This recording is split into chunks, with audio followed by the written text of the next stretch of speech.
Hey listeners, thanks for dropping in. I'm Christy. And I'm Melissa, and this is Buried Motives, where we dig deep into the details of some of the most gruesome dirtbag murderers.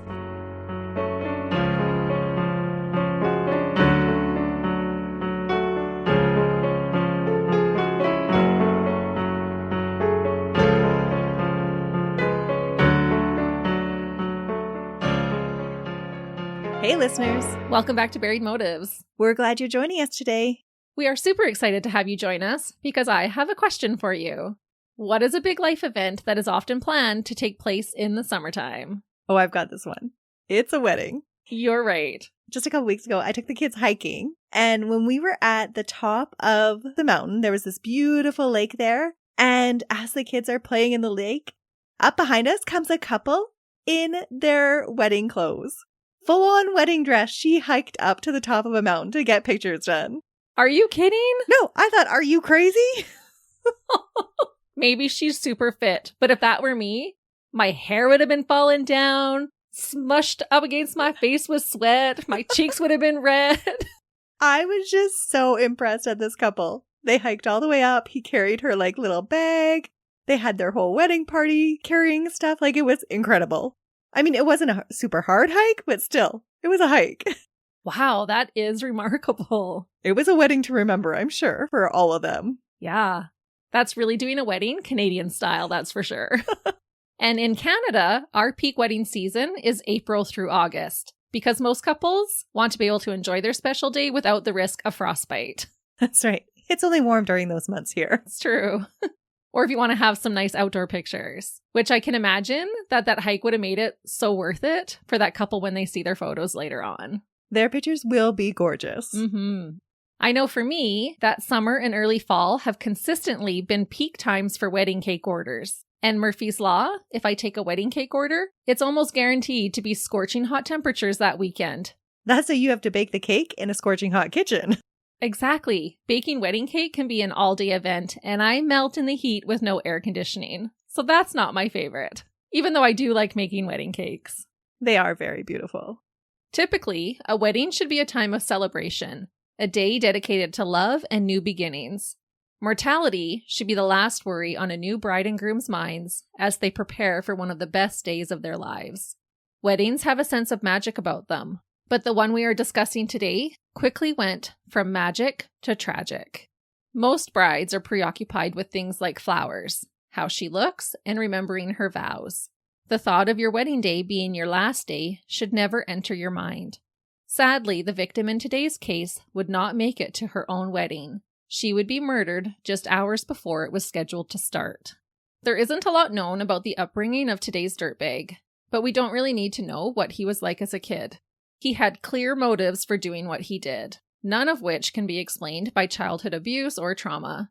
In fact, most people who knew today's killer were shocked to learn about what he did. Almost no one saw it coming. Oh, that sounds awful. Not what you would dream about when you were picturing your wedding day. Absolutely not. But unfortunately, this was one bride's reality. On September 26, 1999, Gladys Ricart was planning to marry the man of her dreams. She was surrounded by her family and bridal party at her home in Ridgefield, New Jersey, a home she shared with her mother, Anna Rosario, and her 20-year-old son, Davis Ricart, who was going to be walking her down the aisle. Oh, so she's an older bride. 39. Okay, so not terribly old. Just a new beginning. Right. Gladys was beyond beautiful, both inside and out. On the day of her wedding, she had her dark hair elegantly placed in an updo, adorned with white silk ribbon and a sparkling tiara. Her dress that she absolutely loved was form-fitting on top and then billowed out at her tiny waist. It had a sweetheart neck, lacy long sleeves, and tied up in exquisite crisscrosses on her back. She had on pearl drop earrings, and her makeup was done to perfection. Her nieces were her bridesmaids, and they wore the lightest sage green and champagne-colored silky dresses with matching gloves that came up just above their elbows. The flowers were all white. It appeared that Gladys had planned everything perfectly. From the photos and video of that day, it looked like she was about to have what only can be described as a fairy tale wedding. It does. It sounds like she's a princess. I gotta see a picture. Yeah, look her up. She absolutely does look like a princess. Gorgeous. You can tell that a lot of planning went into making the day just perfect. The wedding was scheduled to begin at 4 o'clock in the afternoon. Gladys's fiancé, 36-year-old James L. Preston, was already waiting for his bride's arrival at the church on the hill in Flushing, Queens. Last-minute preparations were underway. The bride was all ready and had spent some time taking pictures to remember her special day. Just before heading out to go to the church, Gladys wanted to have a special moment with each one of her nieces who were in her bridal party. She had each niece come up one at a time so she could kiss them, hand them their bouquets, and then take a photo together. Suddenly, a man appeared in the living room of her home and pulled out a .38 caliber Smith & Wesson revolver from his brown briefcase and fired 2 shots towards the radiant bride. Just out of the blue. Mm-hmm.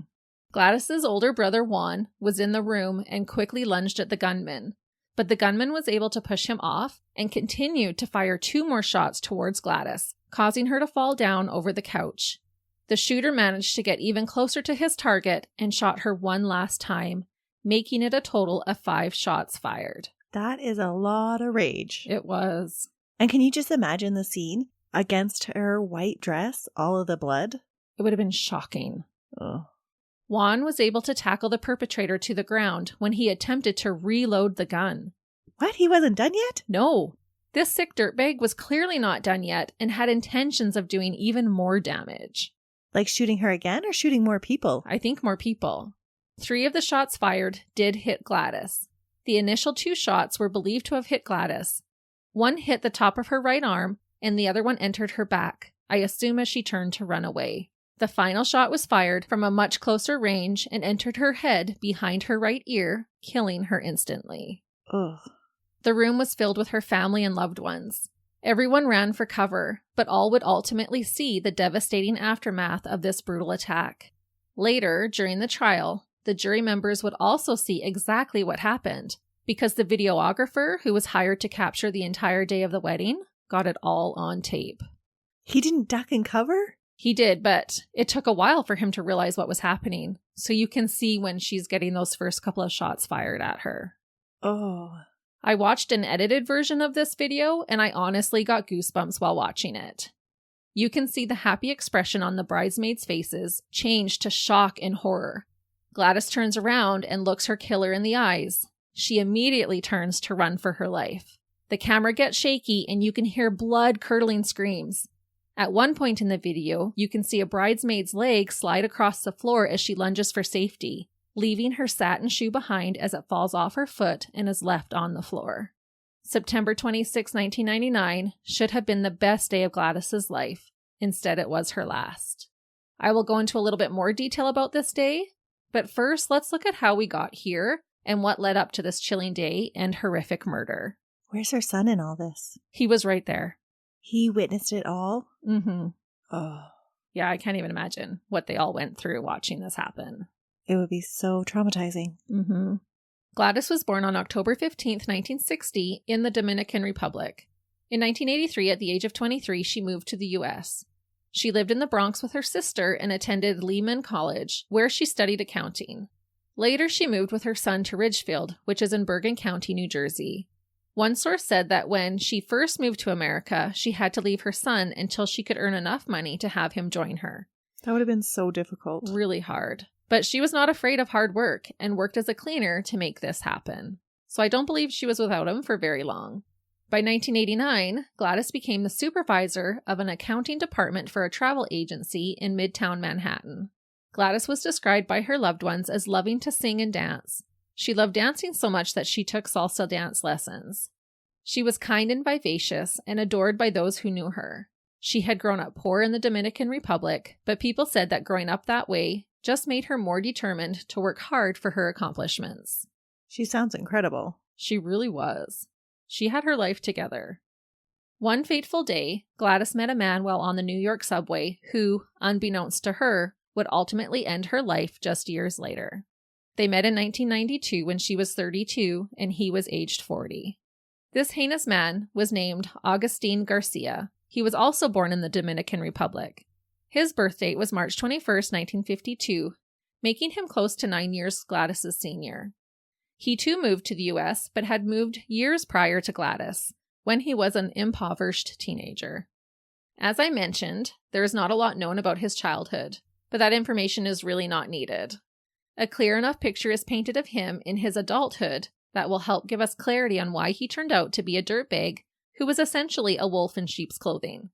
Augustin had black hair and brown eyes. He was 5'9" and weighed 175 pounds. When friends and associates later found out what he did to Gladys, they were genuinely shocked because he was the poster boy for living the American dream. The name Agustin Garcia and the word success were once intertwined. He was a true rags to riches story. During his more than 2 decades in the United States, Augustin had become a prominent businessman and was living in North Bergen, a township in New Jersey. Augustin was the president of a local chamber of commerce. He ran a daycare center as well as a vocational school. The graduates from his school were praised each year at a ceremony that took place at the Hilton in Midtown. If that wasn't enough, he also had a nonprofit organization called Associates of the Dominican. He sounds like he's a nice guy. He's incredible, the good that he does for his community. But did he get too used to being the powerful one that always got his way? Exactly. He dedicated much of his time to helping Dominican immigrants with immigration and legal processes, paying taxes, and booking airline tickets. He rubbed elbows with the elite and fit in with their community. He was friends with the mayor and multiple congressmen. In 1996, he was even the Grand Marshal of the Dominican Day Parade. He had become a leader among the Dominican community. They looked up to him, and he reveled in the praise and cheers. It was like he had become a celebrity of sorts. The Spanish press loved featuring him in their publications and did what they could to snap a shot of him. Oh, wow. He does sound like a celebrity. He does. I want to see a picture of him. Yeah, he was very well admired. I was expecting something different. You were disappointed? Yeah. But these are all like after he's been caught pictures. Right. I guess he looked pretty slick back in his day. Okay. Not only did he play the part, but he looked like it too. It was said that Augustin was a sharp dresser. He was clean-cut and wore perfectly tailored suits. He was well-educated, well-mannered, spoke well, and drove a shiny black Jeep Cherokee. Plus, he served and gave back to his community. People who met him were more often than not impressed. He seems like kind of the perfect guy. Right. As a single woman, you would think, he's a catch. Mm-hmm. To top it off, he was a doting single father raising his 2 children, a daughter and a son. Women do this all the time, but as we know, our society looks at it differently when it's a man raising his kids alone. Both should be met with the same amount of admiration and compassion. I couldn't find too much information on the details about him getting custody of his children, but after learning about what he is like, I almost wonder if he used his connections and strong-armed his ex-wife out of seeing their children. And this is just totally my speculation, but what I think probably happened. Interesting. So he is all about the power then, you're thinking? I think so. Either way, I am sure he relished in the praise being a single father would have brought him. Because he's doing it all. He's on top, he's leading, he's rubbing elbows with the mayor and all the congressmen. He's being praised for being a single dad. He's successful in all his businesses. He's running this nonprofit. He's giving back. He's got a nice vehicle. He's dressed to the nines. He's all about his image. Yeah. Okay. But he's giving back. Yeah. He looks like he's doing the right things with his power and with his newfound fortune.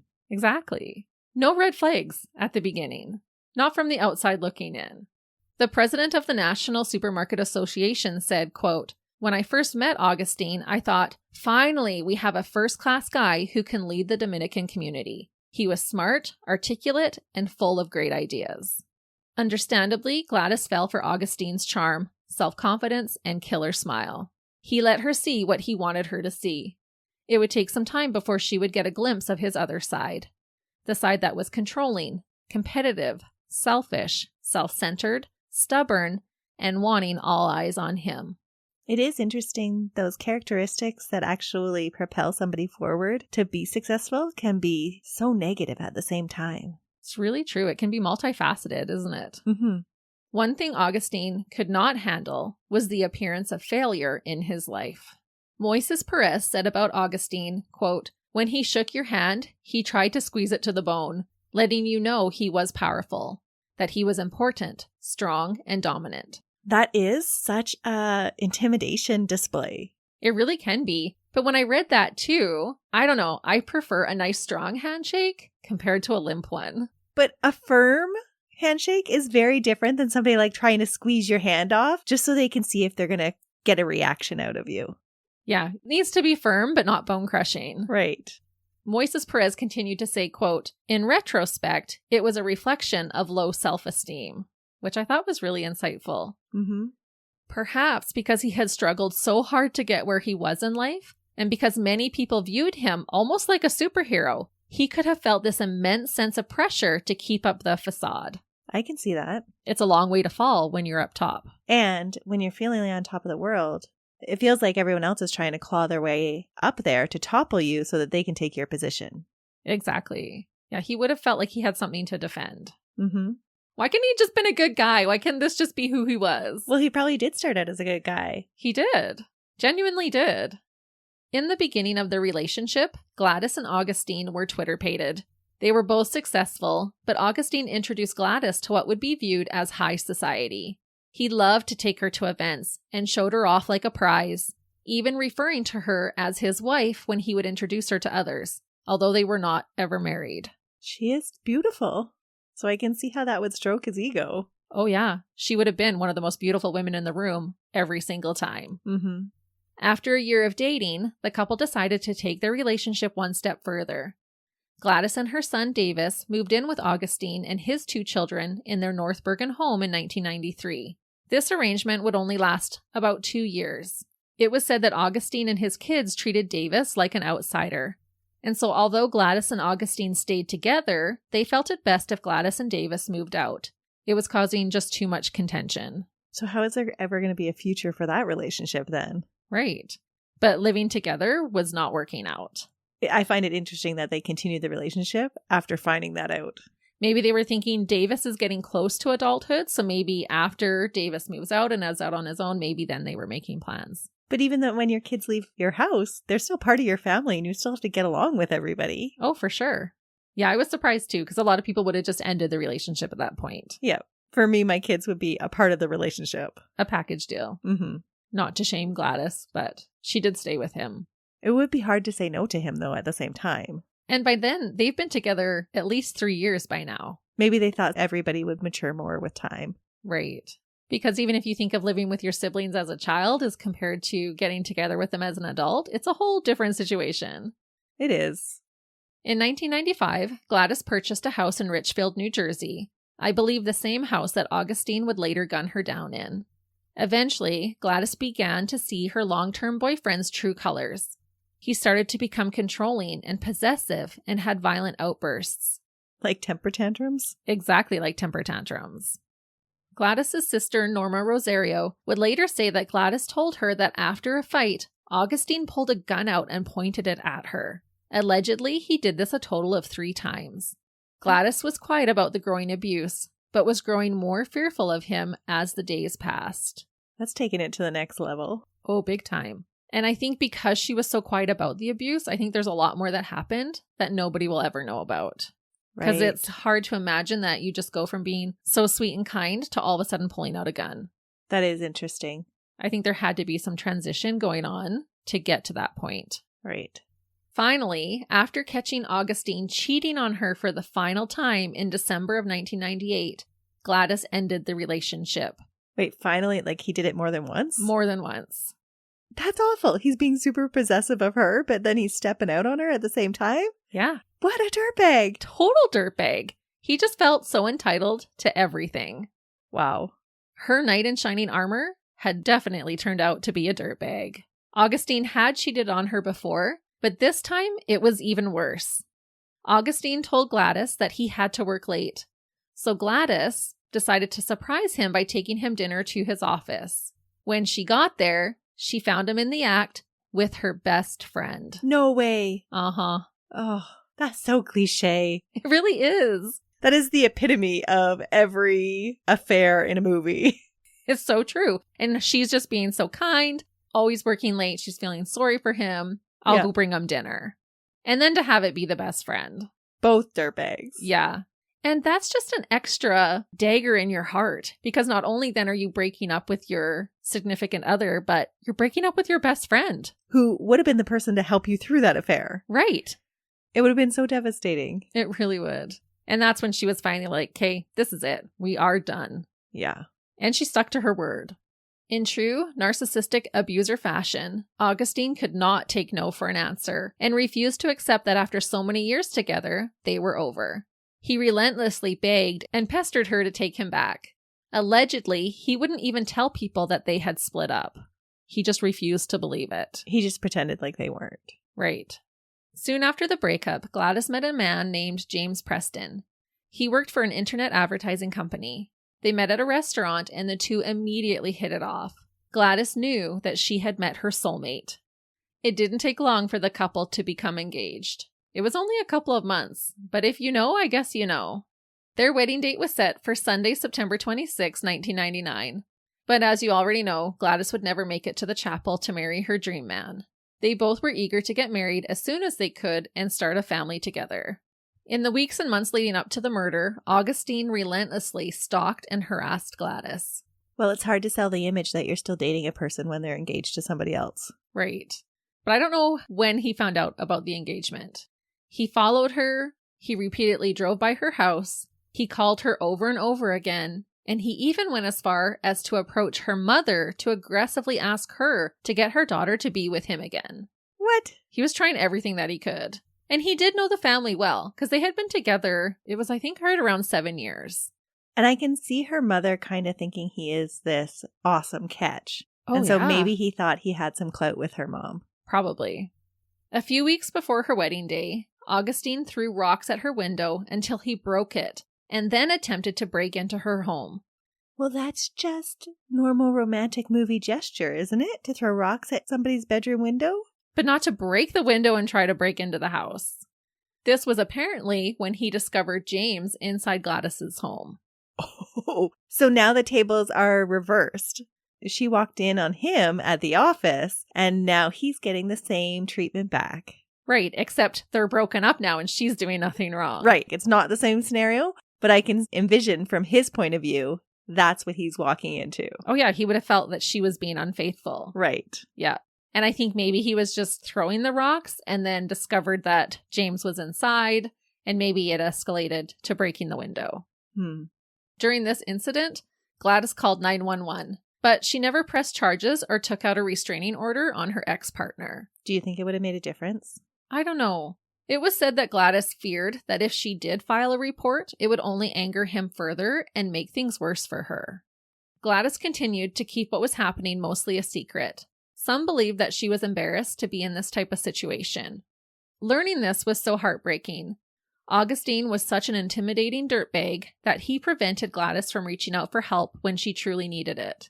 I imagine that the thought likely crossed her mind that no one might believe her anyway. She would have been reporting a very influential man in the nearby communities, a man whose connections went as far up as the mayor.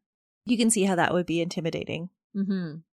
Despite Gladys repeatedly turning down Augustin's demands to get back together, he would not relent. The week prior to the wedding, Agustin left 100 white roses on Gladys's lawn in an attempt to win her back. It is scary how some partners can think that something like flowers can erase the fear and broken trust that you have instilled into your ex by pulling a gun on them. Flowers is not going to fix it. It was clear that Agustin was not used to hearing the word no, and was not accepting the fact that he wasn't going to get what he wanted. It's still such a big jump to murder, though. I know. And so let's go back to that. Coming back to the wedding day, it was reported that Augustin's black Jeep Cherokee was seen driving past the brick home on 825 Elizabeth Street in Ridgefield, New Jersey, where Gladys lived. It would have been quite obvious by the people outside all dressed up and the white Rolls Royce and limos parked in front of the house that a wedding was underway. It is debated if Agustin discovered that the wedding was happening by chance that afternoon when he drove by to stalk his ex, or if he already knew it was going to take place on that day.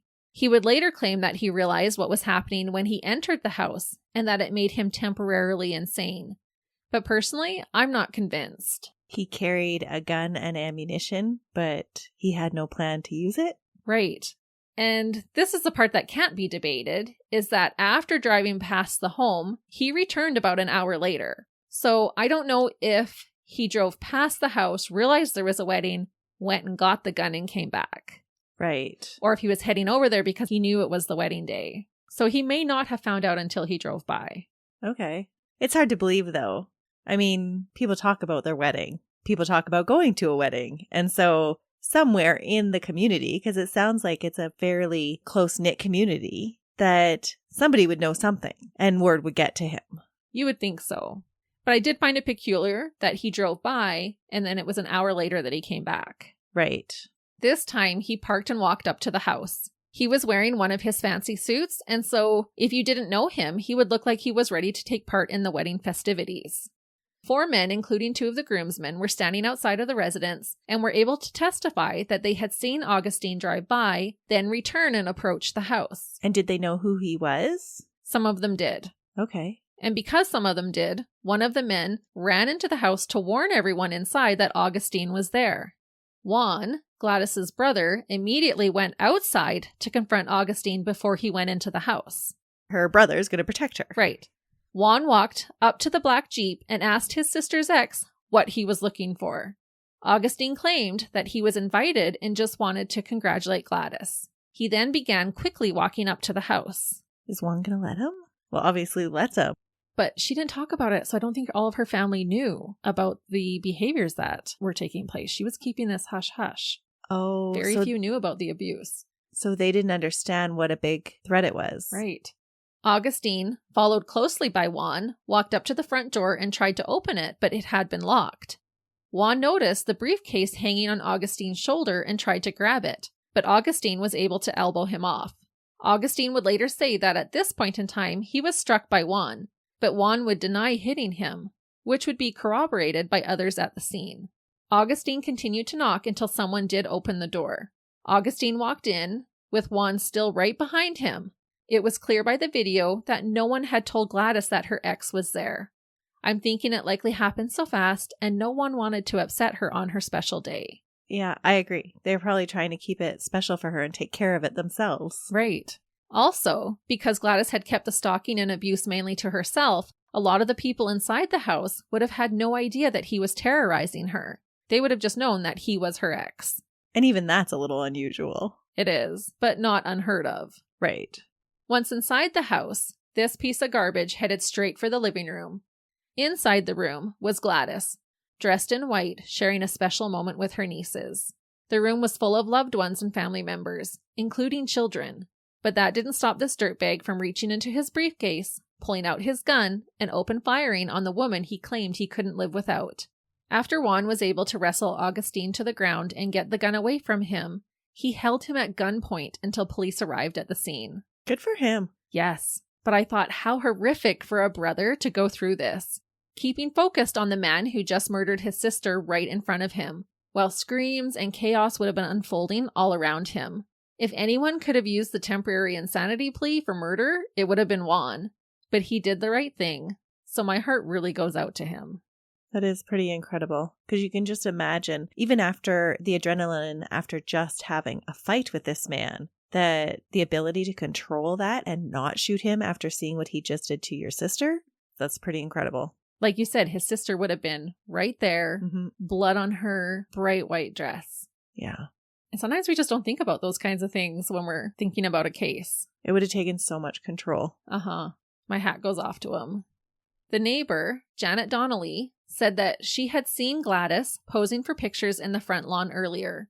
She watched while Gladys happily waved to neighbors and took pictures with her 9 bridesmaids and 3 flower girls. That is a big wedding. Really big. Janet stopped looking after she saw them all go back inside the house. She was concerned when she later heard a bunch of noise, and so she ran outside of her own home to see what was going on. Can you imagine all the commotion from that many people in the house, and then guns being fired and everybody running and screaming? And that's exactly what Janet was describing. She said people were running around, screaming, and you can see that on the video once the videographer made it outside.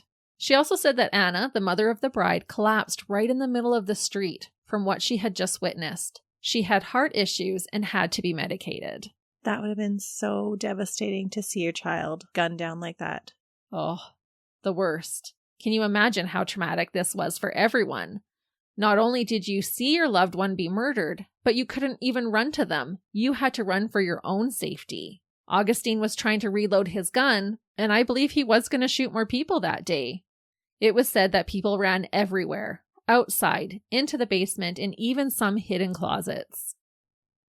When police arrived, Augustin was immediately arrested and taken into custody. The distraught guests at the house were taken to the Ridgefield Ambulance Corps and the Ridgefield Community Center.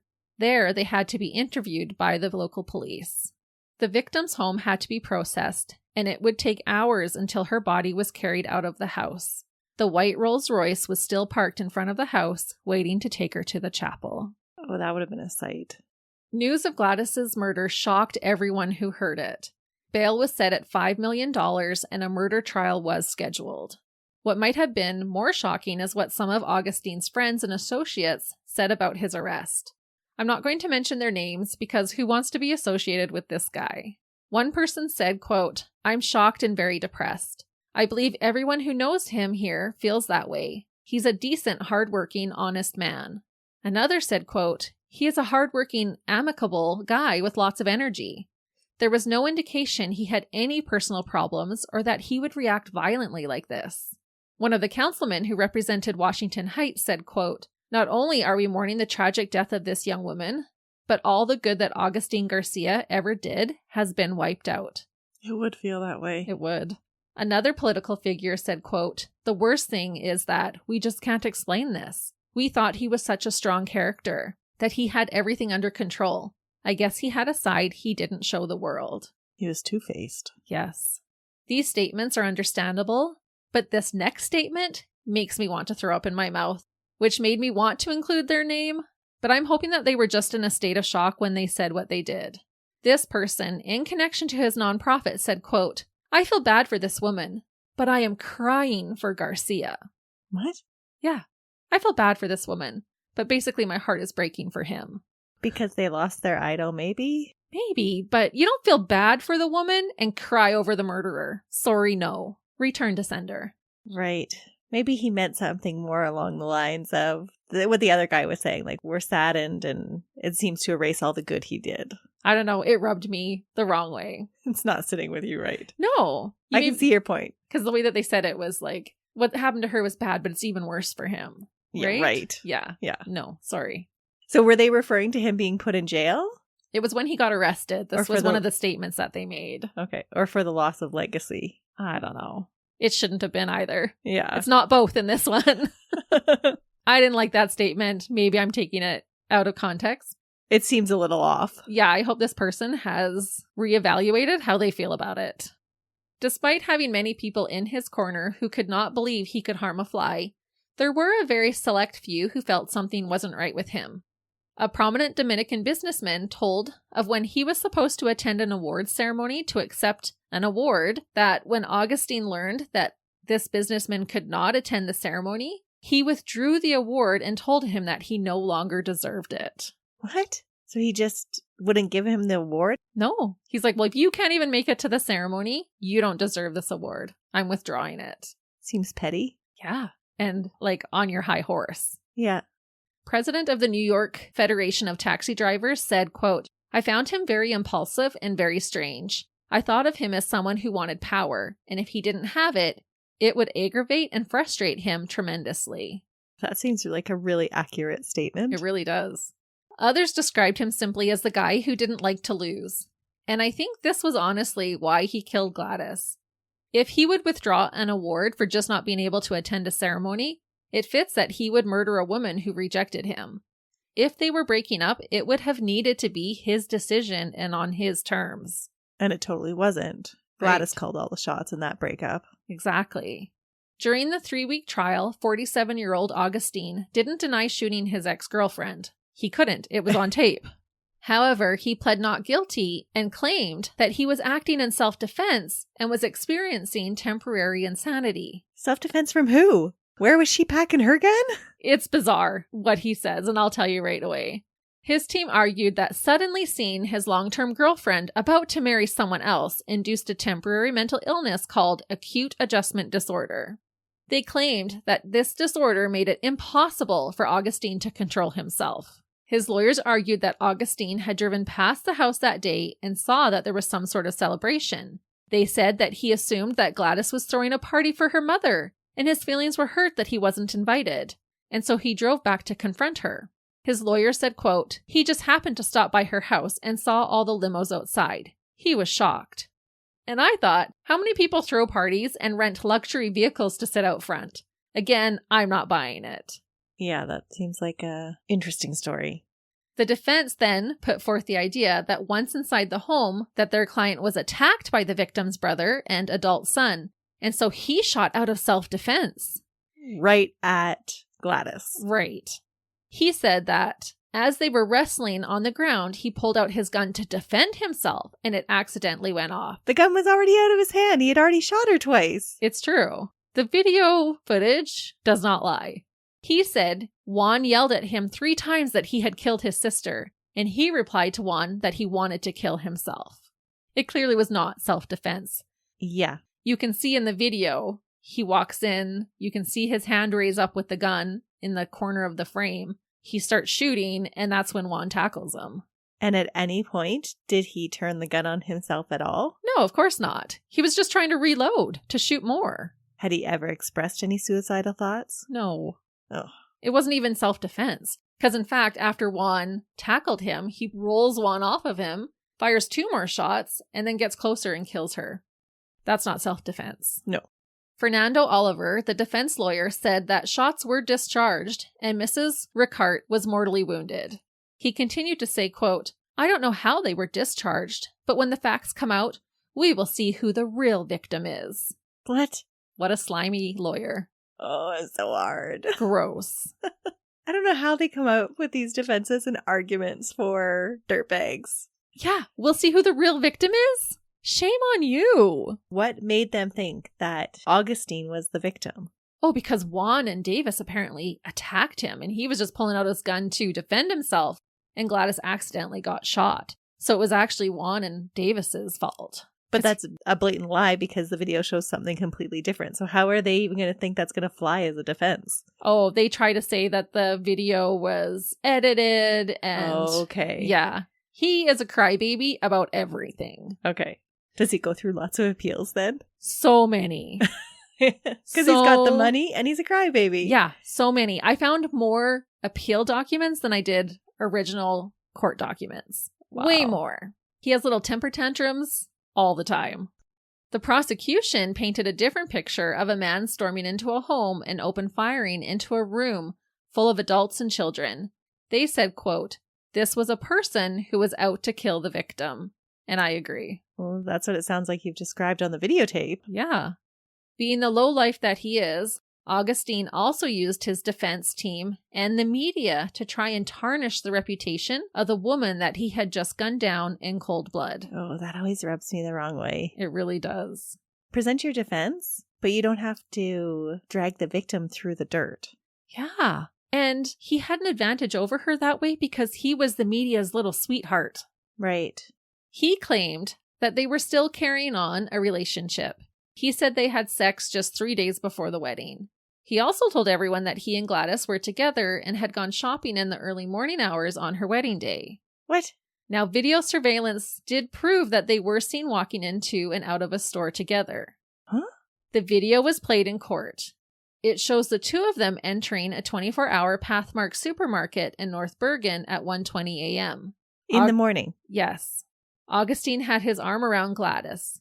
It was argued in the video that Gladys certainly looked distressed and uncomfortable in the video.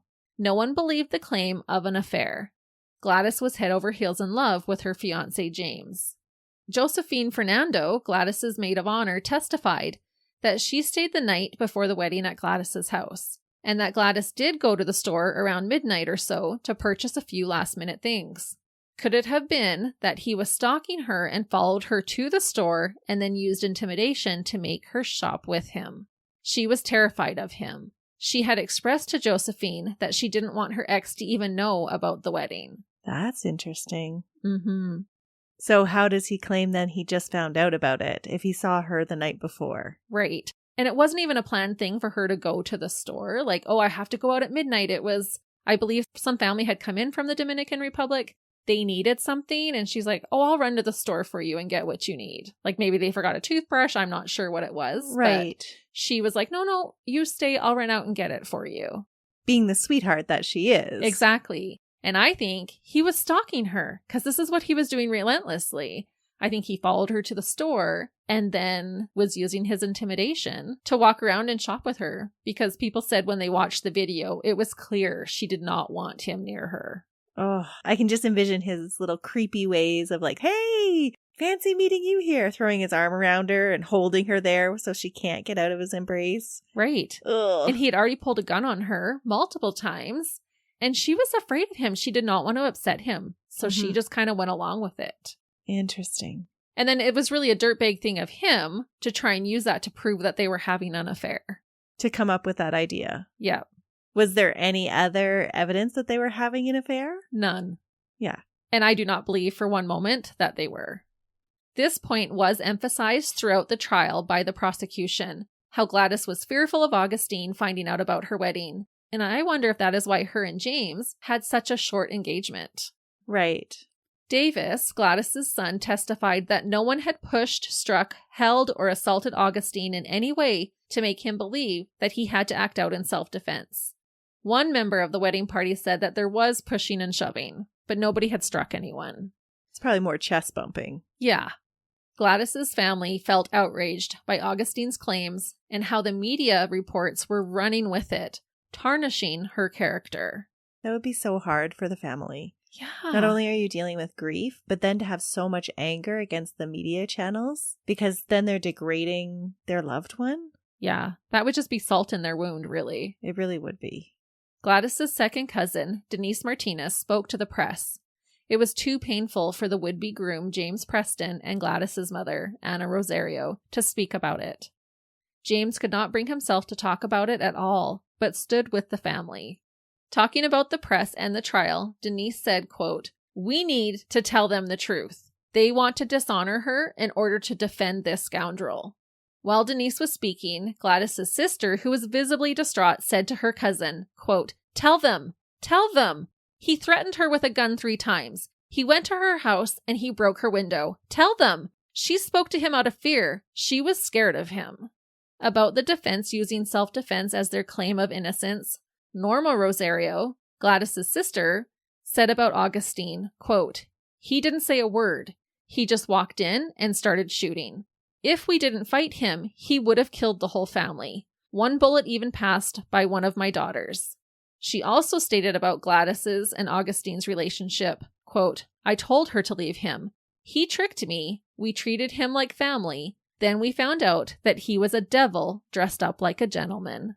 And I thought that is the perfect way to describe Augustine. So I think that's what I'm going to name this episode. That makes sense. Yeah, a devil dressed up like a gentleman. The only previous dirt that was brought up about Augustine was that in the April prior to the murder, Augustine's nonprofit was criticized in an audit by the New York City comptroller. It was said that $2,500 was unaccounted for and that Augustine had received $11,400 in federal money for work that he could not prove he had performed. He was also criticized for hiring 6 relatives out of his staff of 26. That always happens. Yeah. But other than that, no prior arrests or criminal record at all for him. But those all happened at the time of the murder? The April before. So he could have been a little bit more under stress and not handling things well. Maybe. No excuse, but... No, not at all. But you can see how those failures or that investigation tarnishing his name and his image would then lead into him being even more protective of his image. Right. And I think he viewed Gladys as a prize that belonged to him. Yeah. And he wasn't about to lose it. In the end, Agustin Garcia was found guilty of murder, as well as unlawful possession of a weapon used for an unlawful purpose. He had also been charged with child endangerment since he opened fire in a room with children. A young flower girl had to be picked up and whisked out of the home to protect her from flying bullets. She was taken to a neighbor's house for safekeeping. Before his sentencing, Augustine gave a 5-minute speech directed to Gladys's family and friends. He expressed love for them and regret for what he did, saying, quote, "I pray to God every day to take my life because it'll make you happy. I hope that God will come to heal you and help you. I love you. And the fact that I took Gladys's life when in fact I would trade my life 1,000 times over hers." He then started quoting Bible verses, saying that he was enjoying helping young people in prison and was looking forward to when God would dry their tears and heal them. Sounds like a good PR stunt. Yeah, barf. His lawyers said that he acted in a jealous rage and asked for leniency with the sentencing. His lawyer, Fernando Oliver, said that the shooting was a 5-second lapse in a lifetime of otherwise good judgment. He said, quote, "This is somebody who played by the rules," and that he prayed it would count for something. But it sounds like there are people in his past that very clearly state he didn't play by the rules. Right. Lethe Liriano, one of Gladys's nieces and bridesmaids, was allowed to address Agustin before his sentencing was ordered. She said, quote, "When you walked in that day, you almost shot me."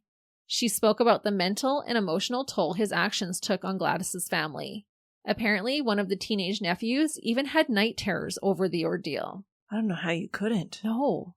She ended by saying, quote, "That's not simply a 5-second mistake. That's going to affect my family for the rest of our lives." Good for her for pointing that out. And the rock star judge does as well. He said, quote, "We sentence crimes, not all the previous events in one's life. I do not consider this a 5-second event. This is stalking. This is obsession." Jury members later said that they didn't buy Augustin's emotional display, and the judge didn't buy it either. On February 1st, 2002, he was sentenced to life in prison with the possibility of parole after 30 years. 4 more years were added on for the firearm charge. He was sent, and I believe still remains, at the East Jersey State Prison in Woodbridge, New Jersey.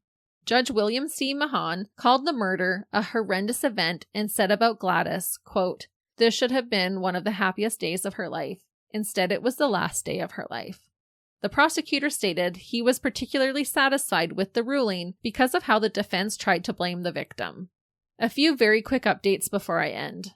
I read an article in the LA Times that stated the family later sued Agustin and was awarded $4.25 million for their suffering. Oh, wow.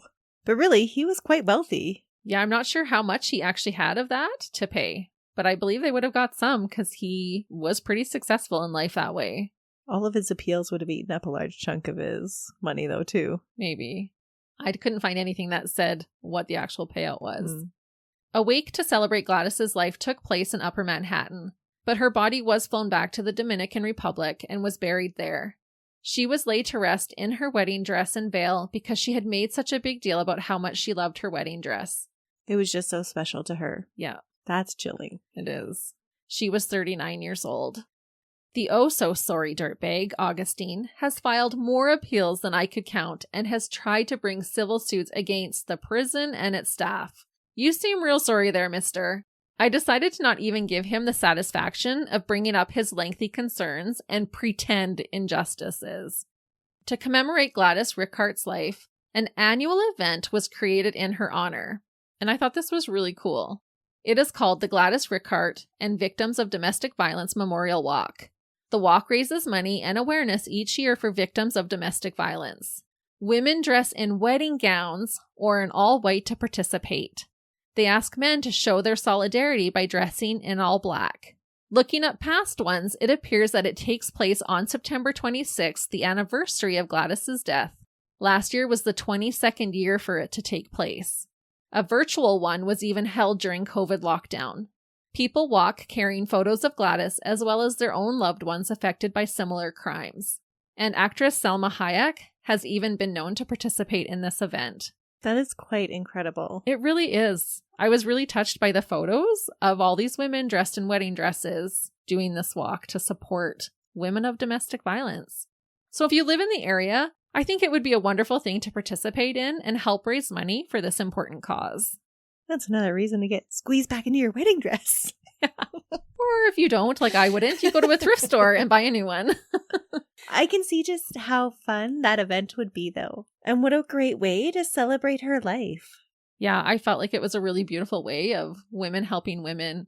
And even when I was looking through some of the flyers for it, people were donating wedding dresses that you could walk in if you didn't have one of your own. That's pretty cool. And they had big posters of her wedding day picture as they're walking. And that is the story of a wolf hidden in sheep's clothing, a man willing to kill a woman as punishment for not giving into his demands, the devil dressed like a gentleman, dirtbag Agustin Garcia. I hope you never get out of prison. He is a dirtbag. He absolutely is. And I'm glad that his political connections did not keep him from serving time.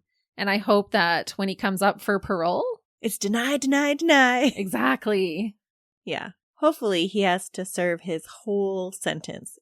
I always find it so incredible, all of the different types of memorials that victims' families do for their loved ones. It really is an admirable thing to do. I totally agree. And I feel like it would maybe be a little healing to know that you're helping other victims so that hopefully the same thing doesn't happen to them. It's such a worthwhile cause. Mm-hmm. And I know we're coming to the end of the summer, but if you still have a wedding to attend, we hope that you guys have a safe and wonderful celebration. And we'll be back again next week when I have another case for you. Until then, see ya. Bye.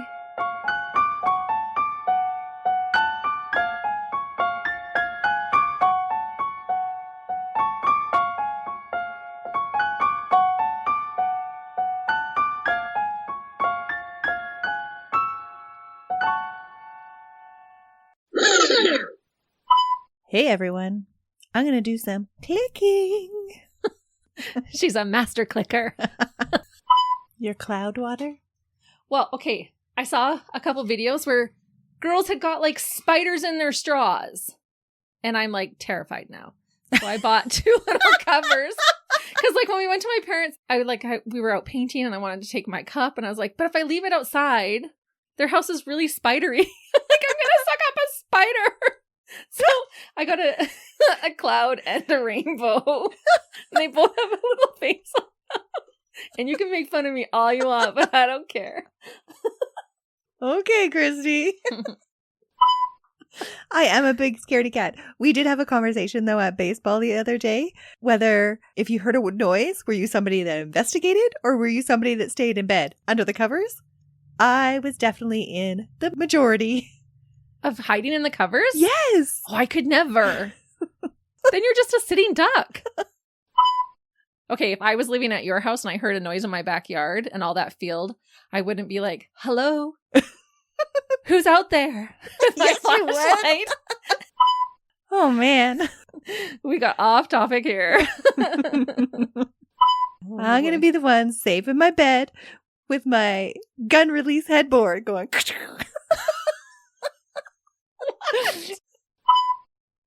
You've been watching too many Bond movies, I think. I'm telling you, it's a real thing and it's genius for those of us that stay hidden in our beds. Come on. Stop it. We're not going there. Just clicked. I know. I'm sorry. I thought I could do it clicking. so quick. I just wanted to see a picture of James Preston. I decided to not even give him the satisfaction. I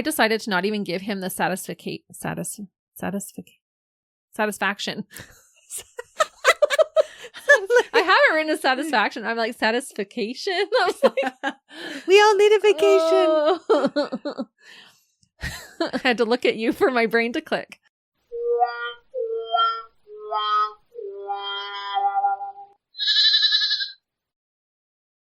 Another Sound Off Media Company podcast.